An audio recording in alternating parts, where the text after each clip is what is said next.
स्वागत है आपका हमारे इस YouTube प्लेटफॉर्म पर। हम लोग इस समय देख रहे हैं संविधान का लेक्चर। इसके अलावा इतिहास का भी लेक्चर आपने नहीं देखा तो वो भी देख लीजिए। मध्यकालीन भारत का इतिहास शुरू किया गया था, उसके कई लेक्चर दिए गए हैं और संविधान के लेक्चर में हम लोग 2-3 लेक्चर हो चुका है। जहाँ से लेक्चर ख़त्म हुआ है उसके आगे अब हम लोग बढ़ रहे हैं।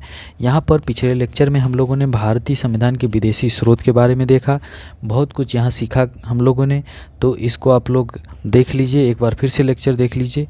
अब शुरू करते हैं। भारतीय संविधान के उद्देश्य का अथवा प्रस्तावना आखिर है क्या, प्रस्तावना है क्या। यहाँ पर लिखा गया है, जवाहरलाल नेहरू द्वारा प्रस्तुत उद्देश्य संकल्प में जो आदर्श प्रस्तुत किया गया उन्हें इस संविधान के उद्देशिका में शामिल कर लिया गया।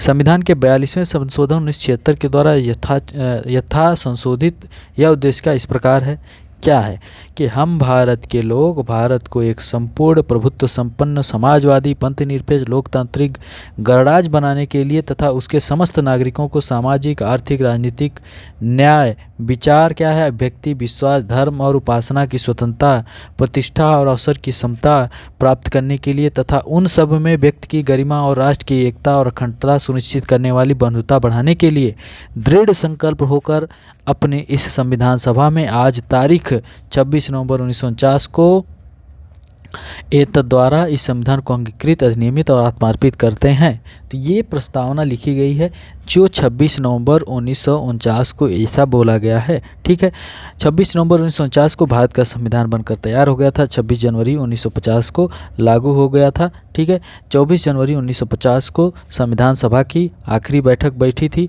24 जनवरी को ही भारत के प्रथम राष्ट्रपति राजेंद्र प्रसाद का चुनाव कर लिया गया। 24 जनवरी को ही राष्ट्रगान जो है वो अपना लिया गया।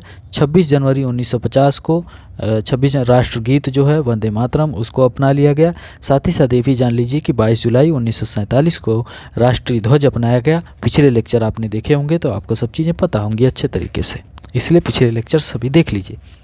संविधान के प्रस्तावना की मुख्य बातें क्या हैं, एक बार सोचिए थोड़ा सा कि मतलब प्रस्तावना क्या है, आखिर मुख्य बातें इसमें हैं क्या।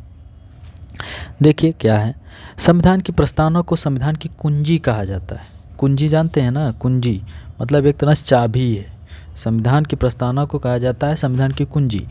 प्रस्तावना संविधान का आंतरिक अंग होते हुए भी कानूनी तौर पर उसका भाग नहीं माना जाता है। प्रस्तावना के अनुसार संविधान के अधीन समस्त शक्तियों का केंद्र बिंदु अथवा स्रोत भारत के लोग ही हैं, क्योंकि पीछे आपने देखा कि यहाँ क्या लिखा है, ऊपर क्या लिखा गया है कि हम भारत के लोग भारत को एक प्रभु, यही सब चीज़ें लिखी गई हैं ना, हम भारत के लोग ना, हम भारत के लोग। यहाँ लिखा है कि प्रस्तावना के अनुसार संविधान के अधीन समस्त शक्तियों केंद्र बिंदु अथवा स्रोत भारत के लोग ही हैं। प्रस्तावना में लिखित शब्द यथा हम भारत के लोग इस संविधान को अंगीकृत अधिनियमित और आत्मार्पित करते हैं, भारतीय लोगों की सर्वोच्च प्रभुता का उद्घोष करते हैं। प्रस्तावना को न्यायालय में प्रवर्तित नहीं किया जा सकता, मतलब प्रस्तावना को लेकर न्यायालय में नहीं जा सकते, लेकिन इसके अलावा कई ठो केस आए थे कि प्रस्तावना से रिलेटेड क्या है कि प्रस्तावना को न्यायालय में परिवर्तित नहीं किया जा सकता। यह निर्णय यूनियन ऑफ इंडिया बनाम मदन गोपाल 1957 के निर्णय में घोषित किया गया।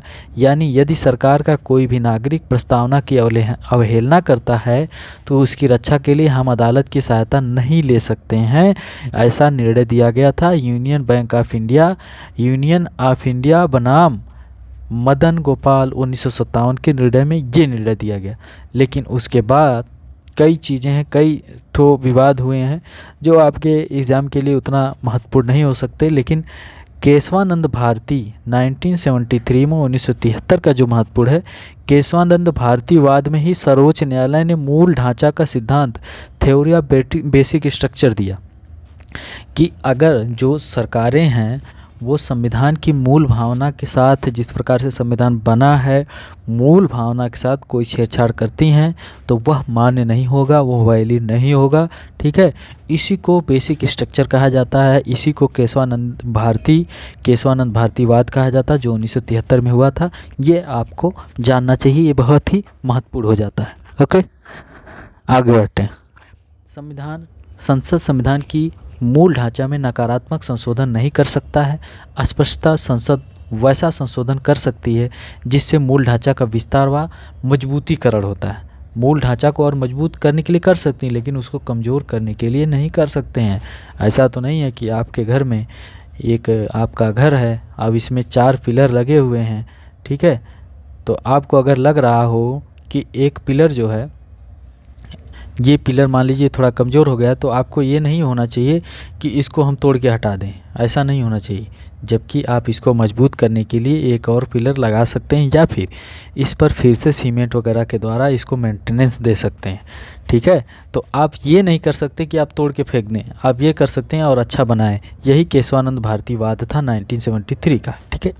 चलिए, मूल ढांचा का विस्तार व मजबूत, 42वें संविधान संशोधन 1976 के द्वारा इसमें समाजवादी, पंथ निरपेक्ष और राष्ट्र की अखंडता शब्द जोड़े गए। ये बहुत महत्वपूर्ण हो जाता है कि किस संविधान के संशोधन के द्वारा समाजवादी, पंथ निरपेक्ष और ये सब चीज़ें जोड़ी गई। तो 42वें संविधान संशोधन 1976 के द्वारा जोड़ा गया। इसमें समाजवादी, पंथ निरपेक्ष और राष्ट्र की अखंडता शब्द जोड़े गए, ठीक है। भारत के संविधान की प्रस्तावना में 3 प्रकार का न्याय दिया गया है: सामाजिक न्याय, आर्थिक न्याय और राजनैतिक, मतलब सोशल, इकोनॉमिक एंड पॉलिटिकल न्याय। सोशल, इकोनॉमिक एंड पॉलिटिकल न्याय की बात की गई है।